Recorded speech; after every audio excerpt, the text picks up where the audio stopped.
여러분 모두 기도와 찬양, 말씀과 묵상으로 이 시간을 기다려 오셨을 줄로 믿습니다. 이제 하나님께 예배드리기로 약속한 시간이 되었습니다. 전능하신 하나님 우리 아버지께서 우리를 예배로 부르셨습니다. 기독교 한국침례회 진리교회 회중과 랜선으로 함께하는 모든 거룩한 이들이 아버지 하나님의 사랑과 우리 주 예수 그리스도의 은혜와 성령의 교통하심으로 말미암아 신령과 진정으로 예배를 드리겠습니다. 다 같이 사도신경으로 신앙 고백하시겠습니다. 전능하사 천지를 만드신 하나님 아버지를 내가 믿사오며 그 외아들 우리 주 예수 그리스도를 믿사오니 이는 성령으로 잉태하사 동정녀 마리아에게 나시고 본디오 빌라도에게 고난을 받으사 십자가에 못 박혀 죽으시고 장사한 지 사흘 만에 죽은 자 가운데서 다시 살아나시며 하늘에 오르사 전능하신 하나님 우편에 앉아 계시다가 저리로서 산 자와 죽은 자를 심판하러 오시리라. 성령을 믿사오며 거룩한 공회와 성도가 서로 교통하는 것과 죄를 사하여 주시는 것과 몸이 다시 사는 것과 영원히 사는 것을 믿사옵나이다. 아멘. 교동문은 새 교동문 60번입니다. 새 교동문 60번.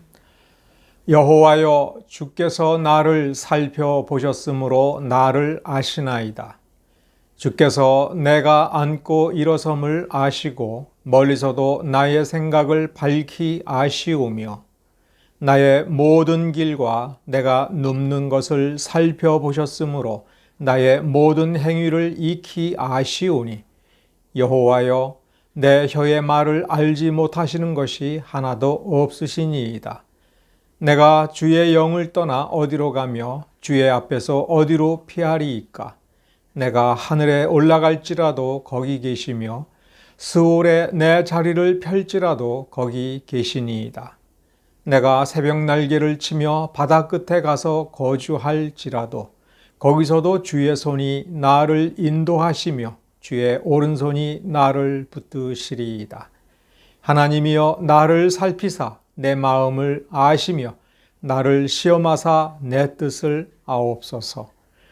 내게 무슨 악한 행위가 있나 보시고 나를 영원한 길로 인도하소서. 아멘. 다 같이 기도하겠습니다. 은혜로우신 주님 감사드립니다. 오늘 이 거룩한 날 다시 주 앞에 모였습니다. 우리가 날마다 주 예수 그리스도의 은혜로 말미암아 살아있는 예배, 삶의 예배를 드리지만 이렇게 한 형제 자매가 아버지 하나님 앞에 하나로 모여 예배를 드립니다. 우리의 육신이 한 공간 안에 함께 거주하지는 못할지라도 우리가 이렇게 서로 연결된 연결망을 통하여서 한 하나님을 바라보고 하나의 말씀을 들여다보면서 한 성령의 도우심으로 우리 주 예수 그리스도 그 한 분, 우리의 유일한 구속자의 말씀을 우리가 살펴봅니다. 그리하여 우리가 영적으로 연결이 되고 온 마음이 하나가 되어서 참된 한 몸을 이루어 가면서 하나님의 영광을 드러내고 하나님의 뜻을 이루기를 원합니다. 우리의 부족함을 용서하여 주시옵소서. 우리 속에 있는 졸렬함과 우리 속에 있는 여러 가지 부족한 점들 때문에 아직도 이 땅 위에서 우리는 주님의 나라, 주님의 권세, 하나님 아버지의 영광을 온전히 드러내지 못하는 경우가 너무나 많습니다. 그 모든 것이 우리의 죄의 속성 때문이며 죄에 얽매였던 우리의 옛 본성의 그 습관을 잊지 못하기 때문에 그러합니다. 우리는 하나님의 나라의 법도로 우리 자신을 훈련시켜야 될 것입니다. 우리의 사고방식을 고쳐주시옵소서. 우리의 몸에 배인 습성을 거룩한 습성으로 바꾸어 주시옵소서. 우리가 노력합니다. 우리가 애를 씁니다. 우리가 몸부림을 칩니다. 그 모든 실패와 성공, 우리의 모든 발걸음, 우리의 모든 삶의 여러 가지 단면들이 그러한 우리의 거룩한 속성을 훈련시켜 나가는 하나님의 거룩하고 놀라운 지혜로 말미암아 하나님 아버지의 뜻이 온전히 이루어지는, 그래서 거룩하고 완전한 주님의 자녀로 우리가 날마다 완성되어져 가는 것을 우리가 발견하고, 그 발견으로 말미암아 말할 수 없는 기쁨을 우리가 누리며 하나님을 찬양하기를 원합니다. 저 하늘나라에서 우리는 하나님 아버지를 완전하게 바라볼 것입니다. 그러나 이 땅 위에서 우리는 더욱 큰 성화를 경험하고 하나님의 놀라운 그 자비로우심을 온 몸과 삶으로 드러내는 삶을 크고 놀랍게 경험하기를 원합니다. 우리의 삶으로 하나님의 위대하심을 더욱 크게 증거할 수 있기를 원합니다. 그렇게 되도록 우리 이를 만져주시옵소서. 그렇게 되도록 우리 각자를 만져주실 뿐만 아니라 우리의 하나됨, 우리가 서로 연결된 우리의 교회, 그리고 우리의 사회를 주님 만져주시옵소서. 역사하여 주시옵소서. 그날을 위하여, 그 목적을 위하여 오늘도 이렇게 우리에게 말씀 주시는 것을 감사드립니다. 이 말씀을 깨우쳐 알게 하여 주시옵소서. 깊은 사랑 가운데에 주의 말씀을 받아들여서 완전히 녹여내서 우리의 삶에 온전히 스며들게 하여 주시옵소서. 이 모든 것을 우리 주 예수 그리스도의 이름으로 기도드렸습니다. 아멘. 오늘 본문은 사사기 11장 29절서부터 40절입니다. 사사기 11장 29절서부터 40절을 오늘 이 시간은 표준 세번역으로 읽어드리겠습니다. 주의 영이 입다에게 내렸다. 그는 길르앗과 므낫세 지역을 돌아보고 길르앗의 미스바로 돌아왔다가 길르앗의 미스바에서 다시 암몬 자손이 있는 쪽으로 나아갔다. 그때에 입다가 주께 서원하였다. 하나님이 암몬 자손을 내 손에 넘겨주신다면 내가 암몬 자손을 이기고 무사히 돌아올 때에 누구든지 내 집 문에서 먼저 나를 맞으러 나오는 그 사람은 주의 것이 될 것입니다. 내가 번제물로 그를 드리겠습니다. 그런 다음에 입다는 암몬 자손에게 건너가서 그들과 싸웠다.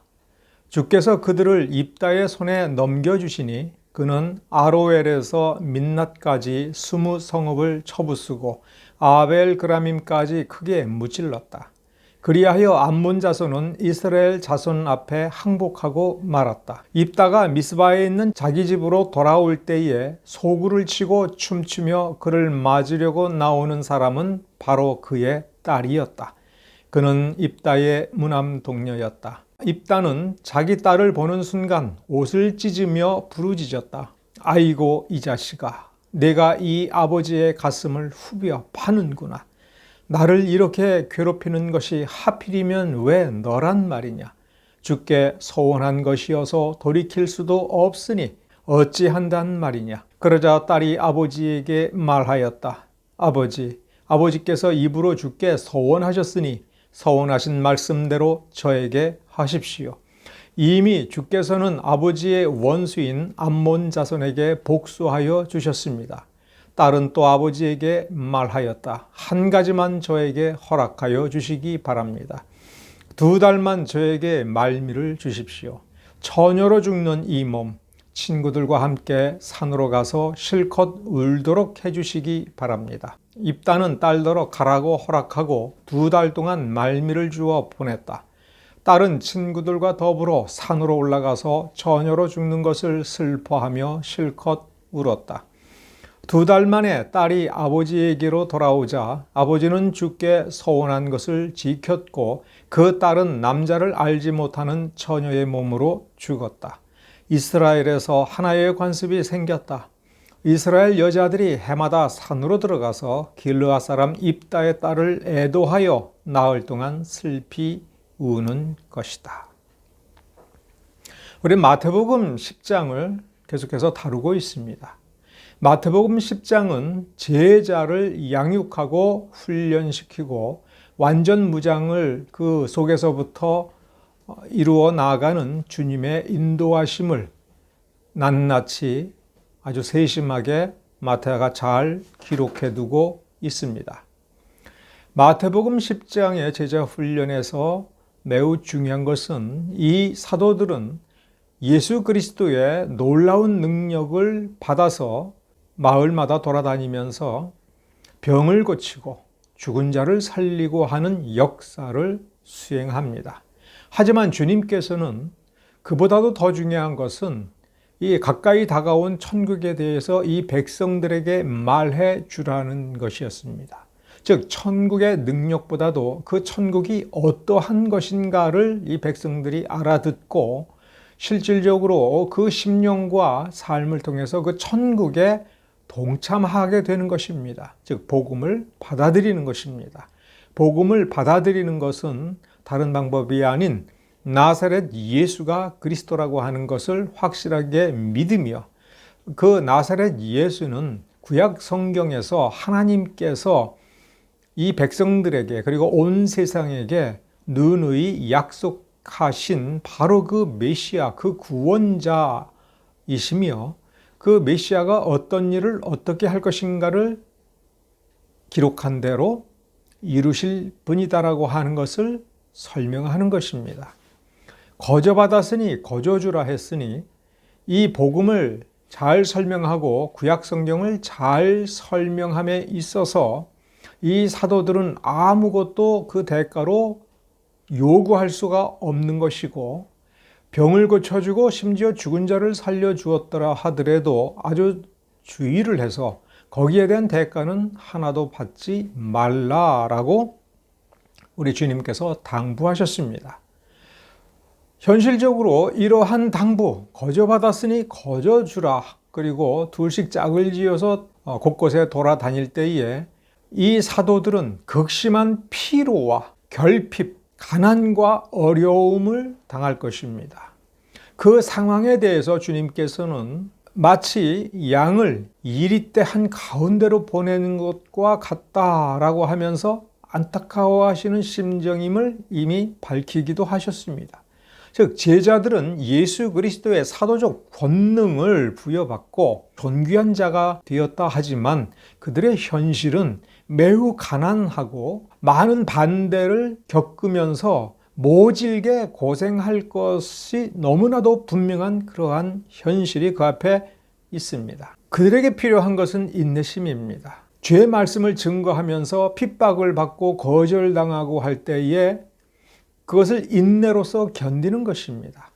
이것은 극도의 결핍을 통과하면서 쓸모있는 병사로 거듭나게 하는 그러한 원리, 보편적 섭리의 원리와 정확하게 일치한 것입니다. 놀랍도록 좋은 선을 베풀었는데 거절당하는 것뿐만 아니라 모욕을 당하고 열심히 도와주고 병을 고쳤는데 그 대가로 돌아오는 것은 굶주린 배를 움켜쥐고 쓸쓸히 한적한 곳에서 정말 추위에 떨면서 잠을 자는 것이라고 한다면 얼마나 고통스럽고 가슴에서는 화가 날 때가 얼마나 많습니까? 그 화를 극복하고 거기서 오는 모든 고통과 어려움을 즐거움으로 화학적 변화, 즉 승화시키는 그 어떤 단계를 거쳐야 되는 것은 사람이 큰 그릇이 되기 위한, 큰 지도자가 되기 위한 필수적인 코스입니다. 이것은 하나님께서 정하신 보편적 섭리입니다.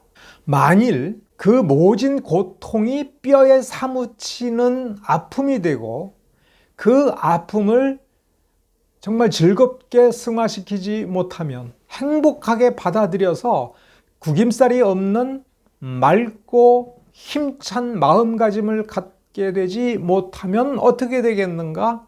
아주 보편적 섭리, 일반적 원칙, 거기에 대입해서 생각을 해보면 그것은 뼈에 사무치는 원한이 될 것입니다. 골수에 새겨진 원한, 한이 될 것이다 라고 이야기합니다. 그러니까 우리나라식 표현에 뼈에 사무친 원한, 골수에 새겨진 원한이라고 하는 것은 그 뼈와 골수는 땅에 묻혀져서 썩어서 그 흙이 된다라고 우리가 흔히 이야기를 하는데, 그 흙 속으로 스며들어가서 그곳에 그 흙의 전기를 통해서 대대로 이어진다는 뜻입니다. 영원히 잊혀지지 못할 원한이라는 것이 됩니다. 그렇게 원한이 사무치면 어떻게 되는 겁니까? 죽은 뒤의 문제는 사후의 문제니까 그 남은 인생에 있어서 그의 삶과 인격이라는 점에서는 어떻게 됩니까? 그는 졸렬한 사람이 됩니다. 졸렬하다 할 때의 그 졸은 서투르다, 쓸모가 없다. 렬은 저열하다, 천박하고 낮다라는 뜻입니다.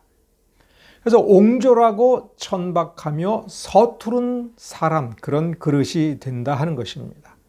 옹졸이다라고 하는 것은 뭐냐면 약간 좀 뜻이 또 바뀌어지는데, 성품이 너그럽지 못하고 생각이 좁은 것입니다. 넓게 생각하지 못한 거죠. 꼭 막혔다. 어디를 보아도 좀 사람이 툭 터지고 개방된 호탕한 면이 하나도 없는 것입니다. 주님의 말씀을 따라가지 못하고 고생은 고생대로 하다가 중도에 포기하는 사람들은 어떤 사람이 되느냐? 이렇게 옹색한 사람이 되고 졸렬한 사람이 되며 너그럽지 못한 사람이 되며 어떻게 해서든지 복수를 하고야 말겠다라고 하는 사람이 됩니다. 만일 그 사람이 지도자가 되면 어떻게 되겠습니까? 다시 말하면 한 교회의 목사, 장로, 심지어 주일학교 교사, 성경 교사가 옹졸하고 속에 품은 한을 사겨내지 못할 뿐만 아니라 승화시키지 못한, 그래서 성화의 길을 온전히 가지 못한 사람이라면 어떻게 될까? 그 사람에게도 큰 불행이 되며 그 교회에도 그로부터 배운 사람도 큰 불행이 된다라고 하는 것은 인간의 보편적 경험을 통해서 반복해서 확인되는 진리입니다.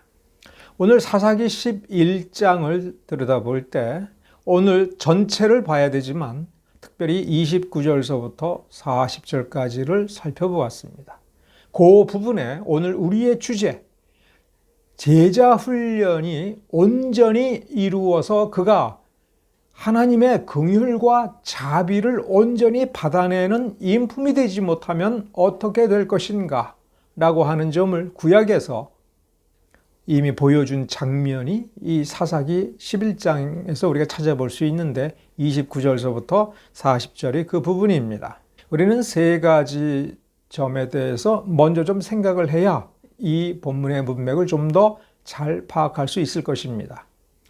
첫째는 장로들이 입다를 찾아와서 사사가 되어달라고 부탁한 장면입니다. 이것은 출애굽기 18장에 있는 모세가 유사를 세우는 장면과 그 원리를 이어서 온 것입니다. 사람들이 착각하고 있는 것이 모세가 죽은 뒤에 여호수아가 그의 뒤를 이었다라고 하는데, 여호수아서를 잘 읽어보면 모세의 자리만 없어진 것이고 여호수아는 그대로 모세의 종의 위치에 있는 것입니다.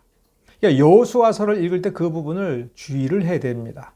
모세가 죽었다고 해서 모세 그 자리에 여호수아가 승진하여 올라간, 발탁되어 그 자리에 세워졌다라고 하는 것이 아니라 그 모세의 자리는 없어진 겁니다. 모세와 더불어 모세의 자리가 없어지고 모세의 역할은 이 말씀과 계명, 언약, 기록된 언약으로 남아서 여호수아는 모세를 통해서 하나님께서 주신, 그래서 모세가 명령한 것을 이루는 것이 그 필생의 사업이었습니다.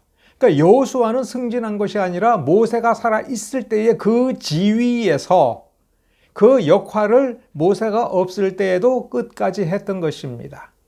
그러면 출애굽기 18장에 천부장 이하 유사들을 세우는 이 장면에서 모세가 있을 때에는 백성들이 세 가지 조건에 충족한 사람들을 자기네 공동체, 자기네 지파, 자기네 가문 혹은 이 무리들에서 뽑아서 모세로부터 승인을 받았습니다마는 모세가 죽은 이후에는 백성들이 뽑아서 이 말씀에 부합하는 대로 된 사람이다라고 하는 확신 가운데 세우면 되는 것입니다.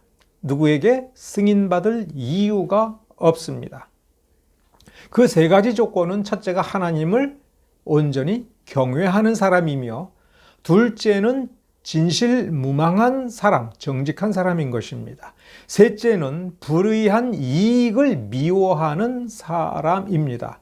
여기에서 불의한 이익이라고 하는 것은 이 공직의 자리에 가서 자신의 사적 이익을 도모하지 않는다라고 하는 개념까지도 포함이 됩니다.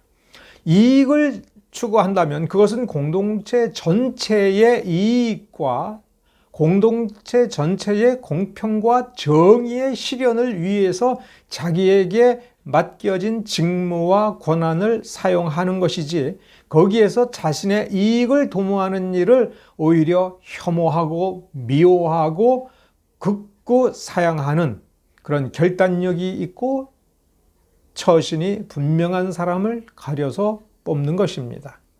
즉, 너를 이 자리에 앉혔으니 너는 하나님을 경외하라. 정직하게 행하라. 불의한 이익을 거절하라. 그렇게 될 줄로 믿는다. 이런 식으로 해서는 안 된다 하는 것입니다. 백성들이 그가 자라고 성장하고 행동하는 것을 충분히 보고 이 자리에 그를 세웠을 때에도 변함없이 하나님을 경외하고 정직하고 불의한 이익을 거절하는 삶을 더욱 강력하게 수행할 만한 사람이다 라고 하는 것을 확인한 뒤에 그를 세워야 한다는 것입니다. 이 사사는 이렇게 모세가 행했던 직무 중에 하나님의 말씀을 가지고 이 백성들의 여러 가지 송사와 다툼을 해결하는 판관의 자리, 재판관의 자리를 대신하는 것입니다. 그 직무에서 이 모세의 율법을 그 쓰여져 있는 그대로 행할 줄 아는 사람을 이 공동체가 배출하고 그 자리에 세워서 그 직무를 원활하게 수행하도록 도와주고 및 바탕이 되어 주어야 된다고 하는 것이 여기 이 본문을 관통하는 의미입니다. 출애굽기 18장에 바로 모세가 그러한 유사들, 천부장 이하 유사들을 세우는 장면이 있는데, 신명기 16장에 보면 이제 백성 모두가 이제 모세가 없었을 때에 계속해서 이와 같이 해서 백성들 사이에 공평한 재판이 지속적으로 이루어지도록 해야 된다라고 엄명을 했습니다. 모든 다툼은 공평과 정의 가운데 해결이 되어야 되고, 하나님의 말씀, 하나님의 뜻이 이루어지는 쪽으로 문제들을 다루고 해결하는 것은 백성들 모두, 즉 신자들 모두의 책임인 것입니다. 원망과 시비가 남아 있어서는 안 될 것입니다. 원망하는 마음의 속에서 생기더라도 하나님의 말씀이 그러하다면 기꺼이 받아들일 줄 아는 그 가운데에서도 역시 이 하나님께서 원하시는 그러한 나라가 이루어지는 것입니다. 강대한 나라를 이루시겠다. 그것이 아브라함에게 주신 하나님의 뜻입니다. 그러하다면 이 강대한 나라 할 때 이 나라에서 가장 중요한 개념은 이 강대한 나라라고 하는 그 단어는 한 덩어리가 된다. 하나가 된다라는 개념입니다. 재판이 불공평하고 원망과 시비가 남아있으면 기필코 분열이 따라오는 것입니다. 백성들 사이에 분열과 원망과 시비와 다툼이 생길 때에 그것을 해결하는 방법은 하나님의 말씀을 공평무사하게 적용하는 것입니다. 이 개념을 먼저 이해해야 됩니다. 두 번째는 입단은 하나님의 말씀과 출애굽의 역사를 정확하게 잘 알고 있었습니다. 그래서 암몬과 전쟁하기 전에 이 길르앗 땅은 이렇게 저렇게 해서 하나님의 명령대로 준행하여 이렇게 우리가 차지하고 있으니 너희 암몬 족속과는 아무 상관이 없다. 우리가 아모리 족속에서 뺏은 땅이니까 우리는 니들 땅 뺏은 것은 없다. 그런데 왜 암몬 족속 너희들이 이 땅을 달라고 하느냐? 빼앗으려고 하느냐? 우리를 왜 노예로 삼으려고 하느냐? 우리를 왜 탄압하느냐? 이런 식으로 변론을 전개했을 때에 출애굽의 역사를 매우 정확하게 파악하고 있었고, 전반적으로 흐르는 내용을 보면 입다는 하나님이 어떤 분인지를 충분히 알고 있었습니다. 이 부분을 잘 알아야 29절 이하의 문제를 헷갈리지 않고 정확히 파악할 수 있습니다. 그리고 세 번째, 우리가 아주 세심한 주의를 기울여야 될 부분은 36절에 있는 말씀입니다. 제가 개역 한글로 읽어드리면, 여호와께서 아버지를 위하여 아버지의 대적 암몬 자손에게 원수를 갚으셨음이니이다. 단순히 암몬 전쟁만 생각하면 이 말은 이상하지 않습니다. 그러나 사사기 11장 전체를 관통하는 입다의 삶의 행적을 놓고 보면 이 말은 사실과는 약간 다르면서 이 딸이 아버지에게 어떤 식으로 이 문제를 바라보아야 될까? 요새 말로 프레임을 전환시키고자 하는 딸의 진술입니다. 아버지 입다가 가지고 있는 프레임은 잘못됐습니다. 아버지의 사고방식은 잘못됐습니다. 이 프레임을 바꾸어서 이렇게 보시면 아버지의 원한은 그냥 아무것도 아닌 것이 됩니다. 아버지, 제발 생각을 바꾸세요. 이런 뜻입니다. 자, 한번 살펴보겠습니다. 왜 그런가? 사사 입다는 아주 깊은 상처를 입고 쫓겨난 인물입니다. 그런데 쫓겨날 때에 상처를 입은 것이 아니라 태어날 때부터 성장하는 모든 과정에서 입다는 참으로 천대받고 멸시받은 사람입니다. 사사기 11장 1절에 보면 길르앗 사람 큰 용사, 위대한 용사 입다는 기생이 길르앗에게 낳은 아들이었다라고 쓰고 있습니다.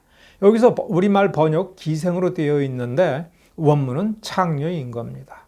길르앗이 창녀하고 어떻게 못된 짓을 하다가 어쩌다가 낳은 자식이 이 입다인 것입니다. 그러니 길르앗의 아내가 낳은 자식들이 볼 때에 이 입다가 너무나도 꼴보기 싫은 겁니다. 미운 겁니다. 그래서 사람 취급도 하지 않았습니다. 그런데 이 본문에 숨어 있는 의미는 뭐냐면, 이 성장할 때에 이 사람 취급을 하지 않으면 그냥 입다는 따로 자기 엄마하고 그냥 대충 살면 돼요. 그런데 문제는 여기에 보면은 본격적으로 너는 다른 여자가 낳은 자식이니, 이렇게 말을 바꿨습니다만은 실제 의미는 너는 정상적인 여자가 아닌 창녀가 낳은 자식인데 네가 정말 우리 아버지 자식인 줄 우리가 어떻게 알겠냐? 우리는 너를 받아들일 수 없다. 그러니 너는 가라. 절대로 우리 아버지 집 기업을 잊지 못할 것이다. 아버지 집 기업을 잊지 못한다고 하는 것은 이 입다를 우리 집 족보에 너를 완전히 빼버리겠다. 그런데 유대인들의 족보는 무엇입니까? 하나님 나라의 분깃을 상징하는 겁니다. 그러니까 너는 하나님 백성 아니야. 너는 구원 못 받았어. 우리는 너를 인정할 수가 없어. 근데 만일 인정하면 어떻게 됩니까? 족보에 넣고 아버지가 조상으로부터 제비 뽑기 하여 물려받은 이 가문의 땅 중에 정확히 어떤 부분을 나누어서 그 땅을 차지하고 살 수 있도록 해줘야 되는 겁니다. 하나님 백성이 되는 거죠. 그리고 대대로 그 자식들이 그 땅을 계속해서 나누어 가질 뿐만 아니라 입다는 위대하고 큰 용사니까 그가 어쩌면 자기의 그 이복 형제들의 땅을 빼앗을 수도 있는 겁니다. 어떤 방법으로, 합법적인 방법으로도 차지할 수가 있는 것입니다.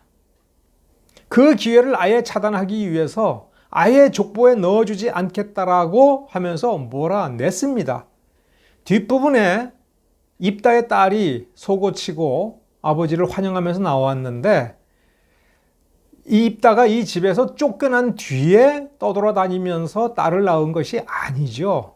이 입다가 그러니까 자기의 이복 형제들로부터 멸시를 당하고 동네에서 천대를 당할 때에 이 딸이 성장하고 있었고 그 모든 모습을 잘 보았던 것이죠. 그러니까 여기에서 멸시받고 천대받고 화를 품고 원한을 품게 된 사람은 둘입니다. 입다와 그의 딸. 그리고 그 원한은 굉장히 사무치게 깊은 것이 뭐냐면 이 억울한 일을 당할 때에 이 길르앗의 장로들은 이 이복 형제들의 편을 들어서 입다를 내쫓는데 가담했다 하는 것입니다. 얼마나 화가 납니까? 더군다나 3절에 보면 입다는 쫓겨나서 더군다나 피하여라고 했으니까 상당한 목숨의 위협을 느낀 것입니다. 그래서 피하여 다른 곳으로 갔는데 거기에서도 머물 곳이 마땅치가 않고 가진 것도 없으니까 뭐냐면 불량배들이 모여들어서 거칠게 사는 거예요. 거칠게 살고 불량배와 어울려서 좀 방탕하게 사는 그 삶을 자기가 들여다볼 때에 얼마나 화가 나겠습니까? 얼마나 자기의 이복 형제들이 밉겠습니까? 아주 분노가 아주 끓어오르는 것이지요. 그러다가 이제 사건이 벌어진 것이 암몬 족속이 이 길르앗을 쳐들어와서 억압을 하고 땅을 빼앗고 종으로 만드는 아주 위태로운 지경에 이르게 된 겁니다. 그러자 장로들이 도대체 자기네들의 힘으로는 안 되겠다. 그러나 딱 한 사람, 입다는 저 암몬 족속과의 전쟁을 잘 치루어서 우리를 자유롭게 해줄 수 있는 사람이다라고 하는 것을 알았습니다. 그러니까 본래부터 역량을 잘 파악하고 알았던 것이지요. 그래서 입다를 찾아갑니다, 장로들이. 그래서 와서 우리를 대신하여 우리를 위하여 싸워다오 이렇게 얘기하자 입다가 빈정거립니다. 아니, 나를 내쫓을 때는 언제고요?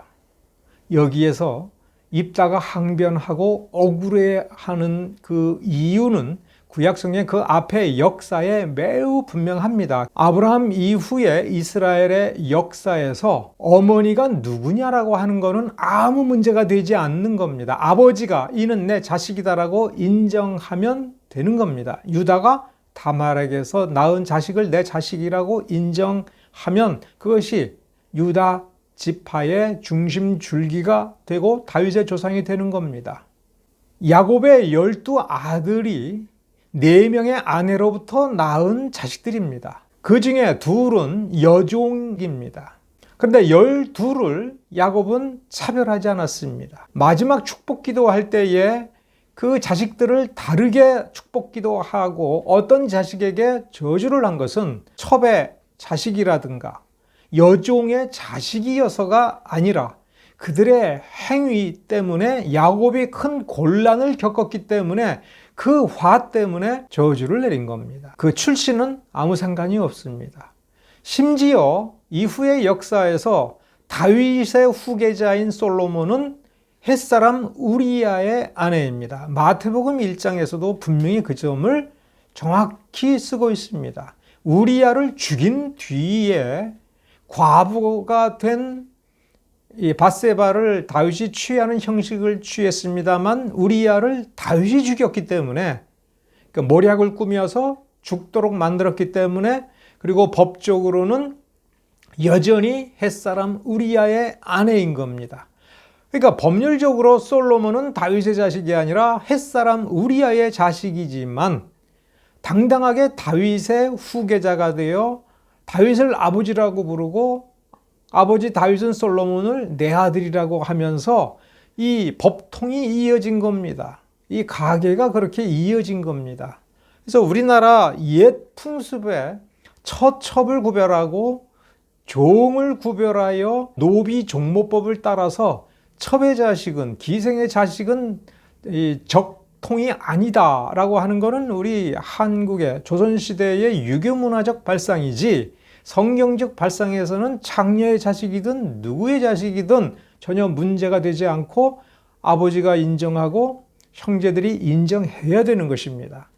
그런데 장로들은 이 마땅히 공평하고 정당하게 평가를 해서 이 입다는 자기가 부모를 선택한 것이 아니라 길르앗이 이렇게 해서 낳은 자식이니, 그리고 분명히 길르앗의 자식이 분명하니 길르앗 족보에 들어가고 길르앗의 기업을 나누어 받는 것이 합당하다라고 하는 것이 구약 성경의 법도라고 하는 것이 맞는데, 그런데 이 판결을 그렇게 내리지 않고 나를 죽일 듯이 몰아내는데 가담해놓고는 이제 와서 너희들을 위해서 내가 전쟁을 해야 된다고? 그래, 이번에도 나를 불러다가 암몬 족속 몰아내면 여전히 너희들은 나를 장녀의 자식이라고 하면서 또 쫓아내려고 그러느냐? 이런 식으로 도전을 했던 겁니다. 그러자 장로들은 아니다. 그런 일은 있을 수가 없다. 우리 하나님이 우리의 증인이시니 다시는 그런 일이 없을 것이고, 암몬 족속을 몰아낸 뒤에는 너는 우리 길르앗 이쪽 지역 전체의, 이쪽 거민의 전체의 우두머리가 될 거다. 너를 최고 우두머리요 최고 어른으로 우리가 세워서 우리가 네 명령을 받을 것이다. 하나님의 증인이시다 라고 하나님의 이름을 걸고 약속을 했습니다. 이것도 사실은 잘못된 겁니다. 그렇죠? 어떻게 이 장로들이 하나님의 이 앞에서 하나님의 이름을 걸고 맹세를 해야 되겠습니까? 옳다 하면 옳은 것이고 아니다라고 하면 아닌 것이고, 와서 하면 우리가 너를 이렇게 세워주리라, 너의 족보를 회복해 주리라, 이렇게 서술하면 그걸로 서로 믿을 수 있어야 되는데 장로들은 신뢰를 잃었던 것입니다. 그래서 이렇게 화가 닥치는 것이지요. 자, 이렇게 해서 입다는 길르앗으로 돌아와서 하나님 앞에 번제를 드리면서 이제 이 모든 약조를 하나님 앞에 고백하여서 이제 족보에 들어갈 준비가 다 된 겁니다. 문제는 암몬 족속을 물리치는 것이지요. 근데 이 싸움도 굉장히 어려운 싸움입니다. 사사기 12장에 보면 이제 에브라임 지파와 또 전쟁이 벌어지는데, 그때에 입다가 하는 말이 우리가 너무 열세여서 너희 에브라임 지파 보고 우리 좀 도와달라고 할 때에는 들은 척도 안 하더니 왜 지금 와서 왜 우리를 죽이겠다, 나를 죽이겠다라고 지금 덤벼들고 있냐 하면서 시비가 붙어서 전쟁이 벌어진 것이죠. 그 내용을 보면 입다가 아무리 걸출한 투사라 하더라도 암몬 족속과의 전쟁은 쉽지 않은 전쟁이었고 병력이 열세였고 싸움이 굉장히 어렵게 전개될 것이다라고 하는 염려 속에 에브라임 지파에게 도와달라고 했던 것이죠. 그러나 거절당했습니다. 그러자 입다는 하나님 앞에 서원을 했습니다. 서원을 하기를, 이 암몬 족속과의 전쟁에서 하나님이 나를 이기게 하시면 누구든지 내 집 문에서 나와서 나를 영접하는 것을 하나님께 번제로 드리겠다라고 서원을 합니다. 31절에.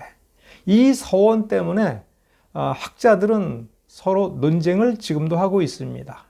왜냐하면 사람을 번제로 드리는 인신공양은 구약 성경에서 하나님의 법에서 허용하지 않는 것입니다. 그런데도 입다는 이런 서원을 드린 것이 정말 사실이냐? 그런데 하필 길르앗 가문의 문화에서 제일 먼저 나와서 입다를 맞이한 것이 하필이면 입다 자신의 무남동료 외동딸이었습니다. 근데 뒤에 보면 그러면 정말로 죽여서 번제를 드렸겠느냐라고 하는 것에 대해서 학자들이 논쟁을 벌이는 겁니다. 그러니까 첫 번째가 인신공양에 해당하는 이런 서원을 과연 믿음이 있다, 구약 성경을 잘 알고 있다라고 하는 입다가 이런 서원을 했겠느냐. 그러나 본문에 보면 한 것이 분명합니다.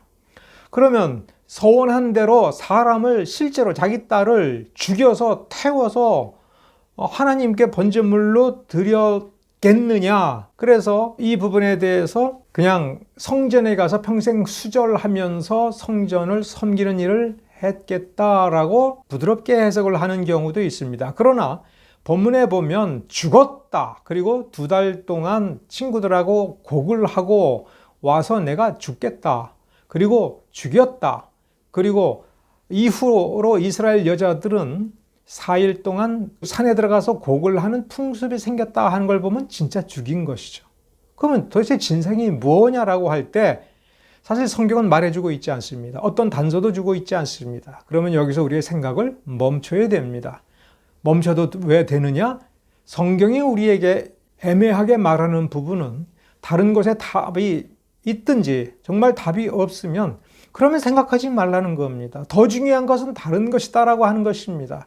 더 중요한 것은 즉 이 딸을 정말로 죽여서 번제물로 드렸느냐 아니냐가 아니라 이 서원을 하는 입다가 도대체 무슨 생각으로 이렇게 했느냐 하는 겁니다. 자, 누구든지 내 집 문에서 나와서 나를 영접하는 그런 여호와께 번제물로 드릴 것이다. 그런데 그렇게 나온 사람이 다름 아닌 자신의 딸이었을 때에 놀랍고 애통하면서 하필이면 너냐? 내가 아닐 줄 알았다. 이런 뜻이죠. 그러면 누구겠습니까? 여러분 한번 생각해 보세요. 누구겠습니까?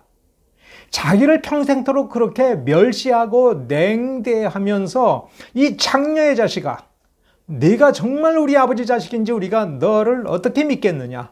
우리 아버지의 자식으로 처신할 수가 없어 라고 하면서 어떻게 해서든 죽여버리고 싶고 그래서 어떻게 해서든 쫓아내버리고 장로들과 합세하여 먼 땅으로 쫓아내서 유리방황하면서 결국 그에게는 좋은 친구가 아닌 불량배들이 꼬여들게 만든 그 비참한 운명을 겪게 만든 그들을 다 죽일 수 없으니까 그래, 먼저 아무나 하나가 나오면 내가 그를 반드시 죽여버릴 것이다. 그런데 인정사정 없이 죽이기 위해서 하나님을 끌어들인 겁니다. 하나님을 끌어들인 거예요.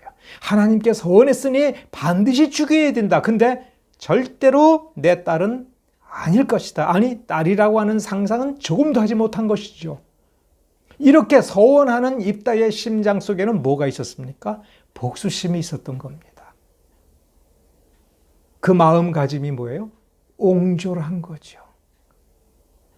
우리가 여기서 본문을 돌이켜봐야 됩니다. 입다는 하나님께 기도했습니다. 입다는 하나님의 간접적인 역사를 통해서 장로들이 와서 이 길르앗으로 돌아와서 암몬과의 전쟁을 해달라. 너의 족보를 회복시켜 주겠다. 길르앗의 자식으로서 이 유업을 상속받게 할 뿐만 아니라 길르앗 전체의 최고 우두머리로 우리가 섬겨줄 것이다. 너의 평생토록 우리가 너의 종처럼 되겠다. 그런데 하나님께서 그에게 역사하셨습니다. 오늘 본문은 뭘로 시작하였습니까? 주의 영이 성령이 임하였다. 입다에게 성령이 능력으로 와서 전쟁의 신이 되어서 입다를 전쟁에서 이기게 만들어 주었습니다마는 이 성령이 임하였고 성령 충만하였고 하나님이 도와주었지만 지금 뭐가 해결이 안 된 겁니까? 입다의 인품, 입다의 성품이 해결이 안 되니 그 속에 가라앉아 있었고 부글부글 끓고 때로는 자다가도 벌떡 일어나는 만큼 화가 나는 그 복수심, 어렸을 때부터 받은 상처, 형제들의 손가락질로 단순히 상처받았을 뿐만 아니라 사실은 형제들로부터 사랑받지 못하는 것만으로도 엄청난 상처가 되는 거죠. 충분히 사랑받지 못하는 것만으로도 그 인격은 삐뚤어지기 십상입니다. 그는 걸출한 능력을 가지고 있었습니다. 대단한 인간이었죠. 대단한 용사였죠. 그러나 하나님을 알되 그 말씀으로 자기의 가슴에 새기고 그 말씀의 능력이 충만하여 그가 하나님의 사람으로 그 인품이 온전히 변화되지 않은 겁니다. 그의 사고방식은 상처 입고 억눌리고 옹졸하고 옹색한 그 인격에서 조금도 변화가 되지 아니한 것입니다. 하나님께서 길르앗에게 은혜를 주기 위하여 이 지역의 많은 사람들에게 하나님의 역사를 위하여 입다를 쓰실 때에 이 얼마나 놀라운 기회입니까? 입다는 하나님의 성령을 받을 때에 그 마음이 하나님의 성령으로 말미암아 녹아졌어야 되는 것입니다. 그 성령의 역사와 하나님의 말씀에 자기를 녹여야 됐을 것입니다. 그리고 자기를 잊었어야 될 것입니다. 어떻게 하면 그렇게 되겠습니까? 하나님의 말씀을 자신의 사고 방식으로 만들고 자기 삶의 원리로 만들며 자기 안목의 렌즈로 삼았어야 되는 것입니다. 그러나 그는 복수할 생각밖에 없었습니다. 누구든지 내 집 문 앞에서, 전에는 쫓겨났던 집이죠. 들어갈 수 없었던 집이었죠. 그러나 이제 내 집이 되고 길르앗은 내 땅이라고 얘기했으니 얼마나 놀라운 은혜를 받은 겁니까? 그런데 그 집에서 뛰쳐나오는 첫 번째로 내게 달려오는 자는 내가 반드시 죽여서 하나님께 번제로 드리겠다. 태워버리겠다. 그 속에 그 원한이 누구를 죽인 겁니까? 자기 딸을 죽인 겁니다. 근데 그 딸은 뭐라고 아버지께 얘기합니까? 아버지의 원수는 암몬이었습니다. 근데 지금까지 이 딸은 자기 원수는 누구라고 생각했습니까? 내 아버지의 또 다른 자식들. 내 아버지가 다른 여인에게서부터 난 그 자식들이 평생 나를 손가락질을 하고 멸시했다. 반드시 갚아주리라.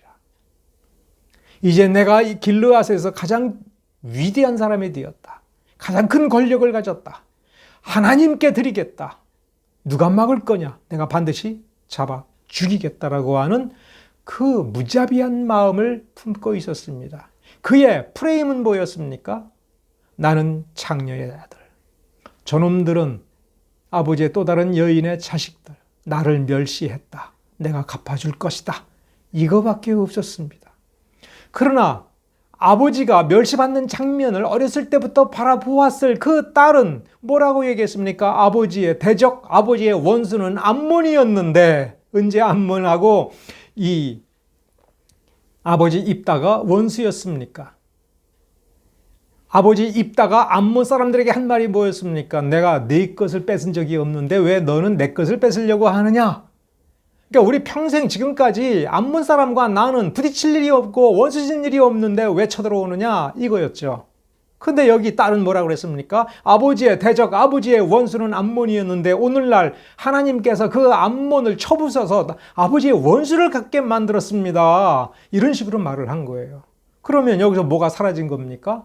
그동안 자기를 평생토록 미워했던 삼촌들, 원수가 아니라는 거예요. 하나님께서 이 아버지 입다를 사용하신 목적은 무엇이냐라고 이 딸은 깨달았던 것입니까?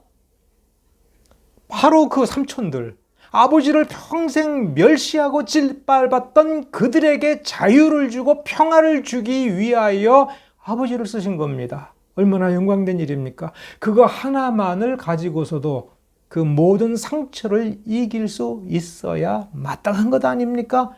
아버지, 제발 사고방식 바꿔주세요. 프레임을 바꾸세요. 그게 하나님의 쓰임받는 도구다운 모습입니다. 이런 식으로 항변했던 것입니다. 그 결과가 뭡니까? 바로 12장에 나오는 에브라임 전쟁에서도 이기는 것이었고 토탈 8년에 걸친 평화시대가 이 입다를 통해서 이 길르앗에 이루어진 것입니다. 우리는 은혜 받으면 다 된다라고 생각하기 쉽습니다. 은혜 받았으면 그 은혜의 성령의 기름 부음으로 우리는 말씀을 더 깊이 바라보고 그 말씀을 바로 우리 자신의 프레임이 되고 우리의 영분으로 삼아서 우리의 세포 하나하나까지 그 말씀이 침투하고 장악하고 그래서 오직 말씀을 기준으로 하고 말씀으로 다듬어진 인품이 되도록 우리가 허용을 하고 노력을 하고 바로 그 부분에 있어서 전폭적으로 우리 주 예수 그리스도에게 의존해야 된다는 것입니다. 그렇게 하지 않고 나를 그대로 내버려 두고 나는 능력만 받으면 된다. 나에게는 하나님이 주시는 기회만 있으면 된다라고 할 때에 결국 그 나쁜 습성, 나쁜 프레임의 그 재앙은 바로 당사자인 우리 자신에게로 돌아온다 하는 것입니다. 그 부분을 기억합시다.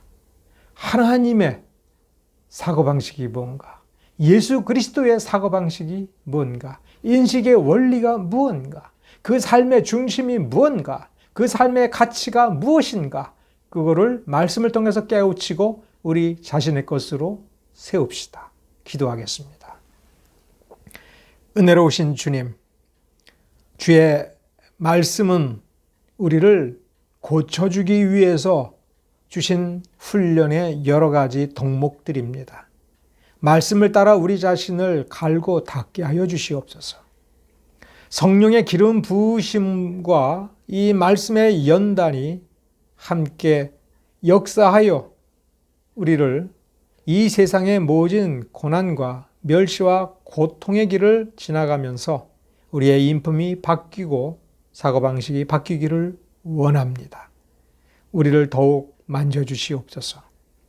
우리가 이 험한 세상에 죄에 물들지 않으면서 세상 속을 살아가면서 세상을 바꿀 수 있게 하여 주시옵소서. 이 모든 것을 우리 주 예수 그리스도의 이름으로 기도드렸습니다.